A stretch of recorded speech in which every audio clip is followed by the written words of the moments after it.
केंद्र की मोदी सरकार ने मार्च 2026 तक देश से लाल आतंकवाद यानी कि नक्सलवाद को खत्म करने की टारगेट रखा है। यानी कि कहा है कि मार्च 2026 तक किसी कीमत पर देश से नक्सलियों को समाप्त कर देंगे। ये सिर्फ नक्सल अभियान नहीं होगा, नक्सल विचारधारा को भी कुचल दिया जाएगा। जो नक्सलियों के फन है उसको भी कुचल दिया जाएगा और इसमें बड़ी सफलता मिल रही है। और पूरे देश में आप देख रहे हैं कि नक्सलियों का सरेंडर हो रहा है। सरकार ने कहा है कि आप बातचीत करते हैं तो बहुत बढ़िया, सुभान अल्लाह। अगर नहीं करते हैं तो आपका वही अंजाम होगा जो हिडमा का हुआ है और बसवा राजू का हुआ है। सरकार ने यह स्पष्ट कर दिया था, लेकिन अब सरकार ने एक बड़ा फैसला लिया है और देश के इतिहास में पहली बार एक ऐसा फैसला लिया है जिसके बाद कहा जा रहा है कि आतंकवाद की भी कमर टूटेगी और आतंकवाद के पैरोकारों की भी कमर तोड़ दी जाएगी। और सरकार ने उसके लिए नीति भी स्पष्ट कर दी है। कोई लिखित मौखिक नहीं, लिखित नीति स्पष्ट की है जिसका नाम रखा है प्रहार। प्रहार का मतलब पता है? हमला।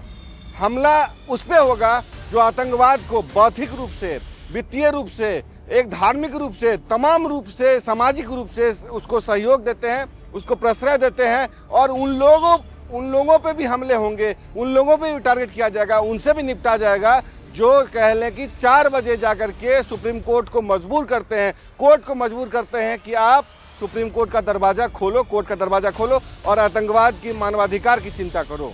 यानी कि देश में दूसरों की, आम लोगों के मतलब जो मानवाधिकार है उसकी चिंता नहीं, लेकिन आतंकवादियों की मानवाधिकार की चिंता। इस नीति से सरकार ने निपटने का मन बना लिया है। केंद्र की मोदी सरकार ने एक तरीके से ऐतिहासिक फैसला लिया है और स्पष्ट रूप से गृह मंत्रालय और अमित शाह के नेतृत्व में एक प्रहार नीति का ऐलान किया है, जो कहा जा रहा है काफी रोबस्ट है, काफी कॉम्प्लेक्स है। कॉम्प्लेक्स मतलब इस लिहाज से कि पूरी इस विस्तृत लेख है, क्या क्या करना है, क्या नहीं करना है और क्या नीति होगी वो स्पष्ट कर दिया है और सख्त संदेश दे दिया है कांग्रेस और उन विपक्षी दलों को जो तुष्टीकरण के लिए देश की सुरक्षा को दांव पे लगा देते हैं। इस लिहाज से कह लें कि अगर जो भी इस मामले में आएगा उससे सख्ती से केंद्र की मोदी सरकार भारत निपटेगा। इसलिए पाकिस्तान को भी एक सख्त संदेश दिया है कि भारत किसी भी तरीके से आतंकवाद को बर्दाश्त नहीं करेगा। जीरो टॉलरेंस की नीति जो थी उस पर और सख्ती से अमल करेगा।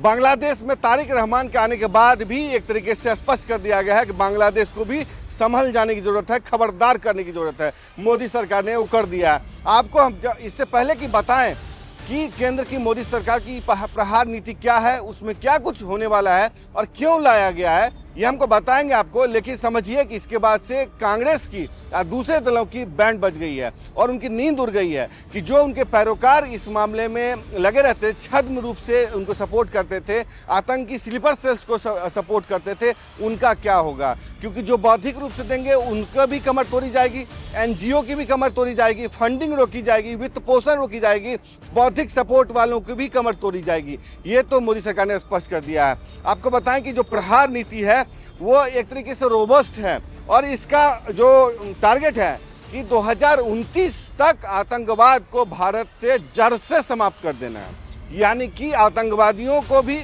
आतंकवाद के स्लीपर सेल को भी, उनके पैरोकारों की भी एक तरीके से खात्मा 2029 तक हो जाएगा। 2029 वही साल है जब चुनाव होंगे। उससे पहले मोदी सरकार ने एक तरीके से रेड लाइन रख दिया है नक्सलवाद की तरह कि नक्सलवाद के साथ साथ अर्बन नक्सलों का भी खात्मा कर देंगे और आतंकवाद के पैरोकारों का भी खात्मा कर देंगे, जिहादियों का भी खात्मा कर देंगे।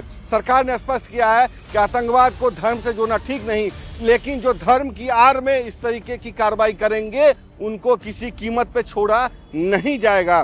देखिए, सरकार ने एक तरीके से कह लिया है कि 2026 में नक्सलवाद खत्म, 2029 में आतंकवाद का सफाया और इस मिशन का नाम रखा है प्रहार। प्रहार क्या है और कांग्रेस के लिए क्या टेंशन है, कांग्रेस क्यों परेशान नजर आ रही है। कांग्रेस में एक तरीके से दबे स्वर में इसका विरोध किया जाने लगा है। कांग्रेसी कह रहे हैं कि ये लोकतांत्रिक मूल्यों पर हमला होगा, क्योंकि आपको याद होगा एक ही पोटा जैसा कानून आया था। जब भी आतंकवाद विरोधी कानून आता है कांग्रेस को सबसे ज्यादा मिर्ची लगती है, कांग्रेस परेशान हो जाती है। तो कुल मिलाकर के दबे स्वर में कांग्रेस के लिए टेंशन हो गई है। कांग्रेसी इसका विरोध कर रहे हैं, दबे स्वर में ही सही। कांग्रेस ने दशकों तक सॉफ्ट अप्रोच लिया है आतंकवाद पे। अमन की आशा जैसे एक तरीके से प्रोग्राम चलाए गए, पाकिस्तान से रिश्ते सुधारने की बात की गई। मणिशंकर अय्यर जैसे कांग्रेसी पाकिस्तान जाते हैं, वहां जाके कहते हैं कि मोदी सरकार को हटाने में पाकिस्तान भारत की मदद करे। तो ये तो उनका ढुलमुल रवैया रहा है। अब मोदी सरकार ने स्पष्ट और समयबद्ध नीति तय कर दी है कि जो भी इसको एक तरीके से वित्त पोषण, बौद्धिक पोषण करेंगे, उनके खिलाफ कार्रवाई की जाएगी। और चूंकि विपक्ष का एक नैरेटिव रहा मानवाधिकार का, सरकार ने स्पष्ट कर दिया, सरकार ने अपने लेवल पे स्पष्ट कर दिया कि इसको धर्म से हम नहीं जोड़ रहे, आप जोड़ते, आपकी परेशानी। तो सरकार ने कह दिया कि न नैरेटिव चलेगा, न नेता चलेगा, न ही आतंकवाद चलेगा, टेरर को तो खत्म करके ही माना जाएगा। प्रहार क्या है? यह देश की पहली यूनिफॉर्म राष्ट्रीय एंटी टेरर पॉलिसी है, जो कि अलग अलग एजेंसियों को एक मुद्दे पे, एक अभियान में एक साथ जोड़ने का काम करेगी और मल्टी प्रोलॉन्ग अप्रोच के साथ कार्रवाई करेगी। देखिए, एक राष्ट्र एक नीति के मॉडल पे ये काम करेगी, क्योंकि अभी तक एजेंसियां बिखरी हुई नजर आ रही थी। इस लिहाज से अब सबको एक साथ जोड़ करके आतंकवाद के खिलाफ जोरदार प्रहार की जाएगी, तो किया जाएगा। जीरो टॉलरेंस की नीति सरकार ने स्पष्ट कर दी है। जैसा कह लें कि नक्सली अभियान के खिलाफ किया था, अब आतंकवाद के खिलाफ भी कर दिया है। आतंकवाद के पैरोकारों को झटका, किस लिहाज से? सिर्फ बंदूक उठाने वाले नहीं, बल्कि फंडिंग करने वाले, बौद्धिक समर्थन देने वाले, सोशल मीडिया प्रचारक, लॉजिस्टिक सपोर्टर्स और स्लीपर सेल, सब सरकार की रडार पे होंगे, सब पे सरकार कार्रवाई करेगी। टेक्नोलॉजी से टेक डाउन तक कार्रवाई होगी, यानी कि जो टेक्नोलॉजी का इस्तेमाल होता है, यानी ड्रोन का बात कर लें, डार्क वेब का बात कर लें, सोशल मीडिया की बात कर लें, इंटरनेट की बात कर लें, तमाम ऐसे जो टेक्नोलॉजी हैं उनका जो उपयोग होता है उस पर सरकार की नज़र है। सरकार उसको भी टेक डाउन करेगी, यानी टेक्नोलॉजी अगर आगे आएगी तो उसको भी टेक डाउन कर दिया जाएगा। ड्रोन के जरिए जो हथियार गिराए जाते हैं, सरकार उस पर गंभीर है, सरकार ने माना है कि बड़ी समस्या है, उस पर भी निगरानी की जाएगी। Dark web, crypto funding tracking और फ्रीज किया जाएगा। एनक्रिप्टेड चैट इंटेलिजेंस इंटीग्रेशन किया जाएगा। सोशल मीडिया रेडिकलाइजेशन को रोका जाएगा। डिजिटल काउंटर ऐप्स बनाए जाएंगे, ऑप्शंस तैयार किए जाएंगे। किन एजेंसियों को जिम्मेदारी दी जाएगी? Real time intelligence sharing, NIA को जांच और दोष सिद्धि पर फोकस करना होगा। एनएसजी स्ट्राइक फोर्स रहेगी और राज्य पुलिस को फर्स्ट स्ट्राइक फोर्स बनाया गया, यानी राज्य फोर्स सबसे फ्रंट में होंगे। मतलब अब गैप नहीं होगा और कोई ग्रिड की मतलब कोई गैप की गुंजाइश नहीं होगी। ग्रिड बनेगा जिसमें कि तमाम एजेंसियां एक साथ मिलकर काम करेंगी। रेडिकलाइजेशन पर सीधा प्रहार होगा। जेलों में कट्टरपंथ को रोकने की रणनीति बनाई जाएगी। युवाओं महिलाओं के पुनर्वास की और सुरक्षा पर जोर दिया जाएगा। एनजीओ और समुदाय की भागीदारी सुनिश्चित होगी और अब सुधार के साथ साथ सख्त कार्रवाई के भी नीति पर सरकार काम करेगी। अंतर्राष्ट्रीय स्तर पर भी संदेश दिया गया है। राजनीतिक मैसेज क्या है? 2026 में लाल आतंक को खत्म किया, 2029 तक आतंकवाद भारत का मुख्य टारगेट, यानी कि नया इंडिया का न्यू सिक्योरिटी मॉडल मोदी सरकार ने दे दिया है, जो कि प्रहार जो है वो डिफरेंट मॉडल अप्रोच पे काम करेगा। यानी कि टेक्नोलॉजी है तो टेक्नोलॉजी के मॉडल पे भी काम करेगा।